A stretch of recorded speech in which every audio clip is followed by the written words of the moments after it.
ရှင်နဲ့ပြုလုပ်ထားတဲ့ Silver Samurai နဲ့ရင်ဆိုင်ရတဲ့ Wolverine ရဲ့တေမင်းနဲ့အနည်းဆက်ဆုံးအဖြစ်ပြက်ပါပဲသူ့ရဲ့မပျက်စီးနိုင်တဲ့ခြေသေးတွေတောင်ဖျက်တောက်ခံလိုက်ရပါတယ်ပြီးတော့ Silver Samurai ဟာသူ့ရဲ့ကုသနိုင်စွမ်းကိုကုံဆုံးစေခဲ့ပါတယ်လောကရဲ့မျက်နှာပေါ်မှာအရေးအကြောင်းတွေမြန်မြန်ဆန်ဆန်ပြန့်နှံ့သွားခဲ့ပြီး Silver Samurai ကတော့စက္ကန့်ပိုင်းတွင်းမှာပဲပြန်လည်နှုတ်ပြသွားခဲ့ပါတယ်ဒါပေမဲ့ဆယ်စုနှစ်တွေတုန်းကသူဟာ Logan ရဲ့ခန္ဓာကိုယ်နဲ့နျူကလ িয়ার ပောက်ကွဲမှုကနေကာကွယ်ပေးခဲ့တဲ့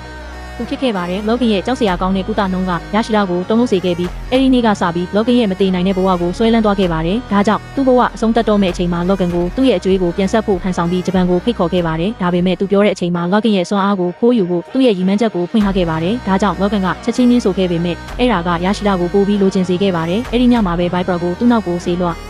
ခဲ့ပါတယ်လောကန်အချိန်မီနိုးလာပေမဲ့ Viper ကသူ့ကိုအစိတ်ခတ်နိုင်ခဲ့ပါတယ်ပြစ်တက်ခံရပြီးနောက်သူ့ခန္ဓာကိုယ်ကအချိန်တော်ကြာမပြောက်ကင်းခဲ့ပါဘူးဒါကြောင့်လောကန်မှာထွက်ပြေးတိမ်းရှောင်နေဖို့ပဲရွေးချယ်စရာမရှိပါဘူးဒါပေမဲ့သူ့ကိုလိုက်လံဖမ်းဆီးသူတွေစီကနေထွက်ပြေးရင်းရရှိတဲ့ညီမအပေါ်ခံစားချက်တွေဖြစ်ပေါ်လာခဲ့ပြီးဒါဟာသူ့ရဲ့စွမ်းအားကိုခိုးယူဖို့အစီအစဉ်ရဲ့တစ်စိတ်တစ်ပိုင်းဖြစ်မှန်းမသိခဲ့ပါဘူးသူနိုးလာတဲ့အခါအမေရိကကိုလူသက်သမားတွေကကားရဲဆွဲခေါ်သွားပြီးလောကန်ကိုဒေါသထွက်စေခဲ့ပါ